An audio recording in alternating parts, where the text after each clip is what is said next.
உதவி செய்கிறதுக்கு உமக்கு லேசான காரியம்.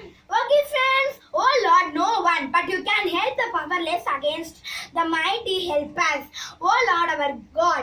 Okay friends, ஒரு பாட்டு பாடலாமா? லேசான காரியம் என் இயேசுவுக்கு லேசான காரியம்.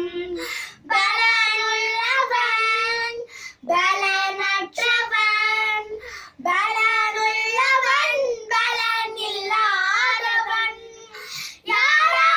யாராயிருந்தாலும் உதவிகள் செய்வது லேசான காரியம்.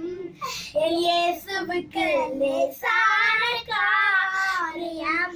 Okay friends, God will help you. Okay